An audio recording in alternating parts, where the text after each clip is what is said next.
resep pempek, pempek dos, pempek palsu yang tanpa ikan. Seperti biasa, untuk bahan-bahannya ada di deskripsi. Tadi yang pertama yang aku masukin tepung terigu, totalnya 250 gram. Terus aku tambahin air mendidih, air panas. Tapi sebelumnya air mendidihnya itu udah aku kasih bawang putih juga ya. Jadi biar ada rasanya. Terus kita masukin telurnya. Cuman tunggu agak dingin sedikit biar ntar telurnya nggak mateng. Tinggal kita aduk rata sampai semuanya tercampur. Dan untuk resep kali ini lagi-lagi versi aku ya geng. Jadi tiap orang itu punya cara beda-beda ya. Nah terus ini aku tunggu agak dingin sedikit. Sambil nunggu aku bumbuin. Aku pakai garam, totalnya semuanya itu 2 sendok makan.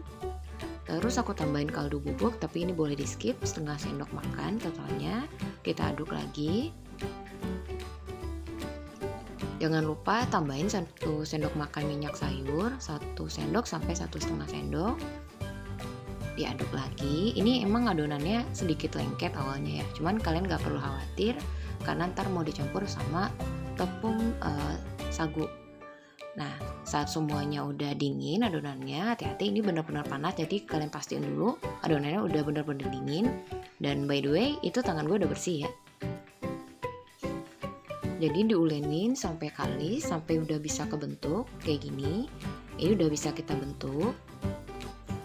Maafkan ya geng, kalau ntar bentuknya itu emang rada nggak karuan, karena gue nggak expert bikin kayak gini, bikin pempek kayak gini. Maksudnya ngebentuknya gitu.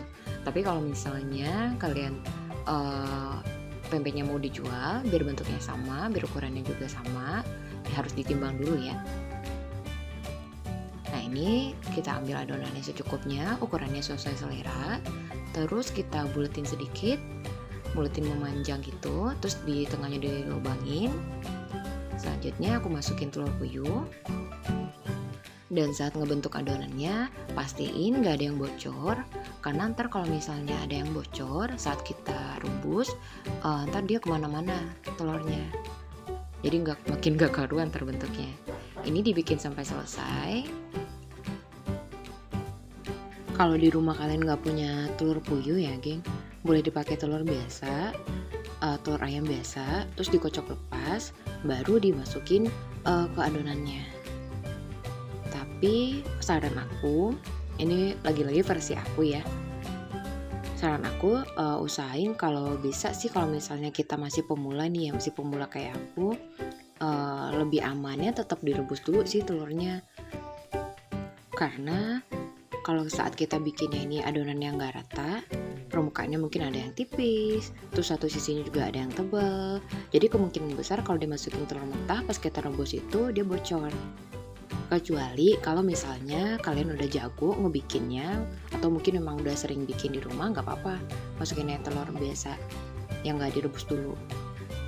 Dan tipsnya lainnya, menurut aku dan menurut pengalaman teman-teman aku yang udah aku kasihin tester dan juga orang-orang di rumah, biar pempeknya ini tuh hasilnya gak terlalu tawar, air ngerebusannya itu dikasih bawang putih geng. Jadi caranya, misalnya dalam satu resep itu harusnya kalian pakai bawang putihnya itu 10 butir atau 8 butir misalnya. Nah kalau aku bagi 2. Jadi yang 5 aku masukin ke air rebusannya, terus 5 lagi baru aku masukin ke kuah cukonya. Karena ini aku udah trial and error juga ya. Kalau misalnya kita pakai air biasa, air mendidih biasa, rasanya itu kurang nampol gitu, kurang enak. Jadi kayak tawar banget gitu loh.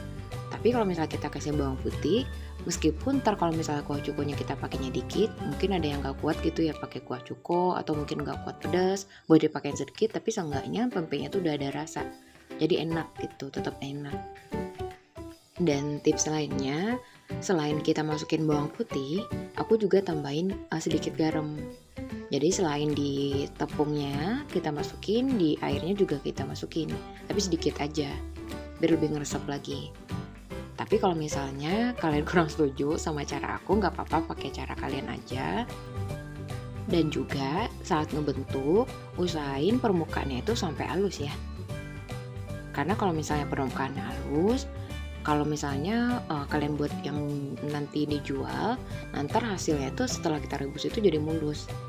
Tapi kalau misalnya permukaannya yang halus, ntar nggak rata geng hasilnya setelah direbus. Kalau semuanya udah dibentuk, aku udah siapin air, terus aku masukin 1,5 sendok makan minyak lagi. Terus kalau udah mendidih, langsung direbus aja, dimasukin satu-satu. Dan lagi-lagi ya geng, ini pelan-pelan, harus benar-benar pelan-pelan. Soalnya kalau misalkan buru-buru saat masukinnya, ntar airnya tuh kena ke tangan. Ini kita tungguin sampai ngapung kayak gini. Dan tips lainnya dari aku, saat adonannya semuanya udah ngapung, pempeknya semuanya udah ngapung, biarin dulu sekitar 2-3 menit baru kita angkat. Jadi saat pertama kali ngapung itu jangan langsung diangkat, karena saat kita goreng hasilnya dalamnya itu sebenarnya masih mentah. Jadi lebih enak didiemin dulu bentar. Selanjutnya tinggal digoreng. Digorengnya juga harus pelan-pelan, pakai api sedang aja, dimasukin satu-satu. Tapi kalau misalnya nih kalian lagi ngurangin minyak, nggak mau digoreng, sebenarnya nggak apa-apa tau. Itu pempeknya tinggal dipotong-potong aja, terus dikasih deh kuah cuko. Tapi biar ada kriuk-kriuknya dikit, biar ada kulitnya, nggak apa-apa. Ini aku goreng bentar, tapi nggak lama kok. Yang penting sampai coklat sedikit aja. Kalau Chef Juna ngeliat nih cara masak gue pakai sendok makan, habis ini gue diamuk. Ya Allah, jangan ikutin ya, ini sebenarnya panas tau.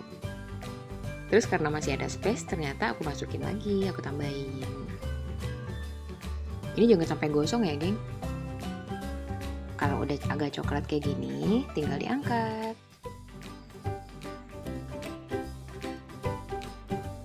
Tingkat kematangannya juga balik ke selera masing-masing. Kalau ada yang suka kriuk banget, ditungguin sampai agak coklat banget. Kalau misalnya ada yang kriuknya dikit-dikit aja kayak aku, jadi digorengnya cuma bentar, paling 2 menit, udah tinggal diangkat. Habis itu ntar langsung deh kita sajiin. Lebih enak kan geng? Maksudnya lebih hemat juga. Kita juga jelas bahan-bahan yang dipakai apa aja. Ntar kalian coba resepnya ya. Ini tinggal diangkatin semua, terus tinggal digoreng lagi aja dengan cara yang sama. Kalau udah semua, ini aku susun, jadi hasilnya itu ntar kayak gini. Ini kuah cukonya di resep sebelumnya udah ada ya. Kalian boleh lihat playlist aku, atau kalau enggak lihat di video aku. Ini dipotong. Ini saat motong, maafin. Ini sebenarnya itu pempeknya nggak alot, nggak keras atau nggak apa. Cuman ini panas, geng, masih panas. Cuman aku maksain biar ngasih lihat dalamnya itu kayak gimana. Jadi dalamnya itu enak banget. Silahkan cobain. Jangan lupa ntar tag aku di IG ya. Nih kayak gini nih, dipotongin satu-satu, ukurannya sesuai selera. Jadi kita nggak perlu mahal-mahal lagi beli di luar. Bisa bikin di rumah, terus jadiin stok juga di kulkas. Tinggal disiram pakai kuah cukup. Sekian video dari aku, semoga bermanfaat. Jangan lupa subscribe, like, share, dan komen ya. Jaga kesehatan terus ya. Dadah geng.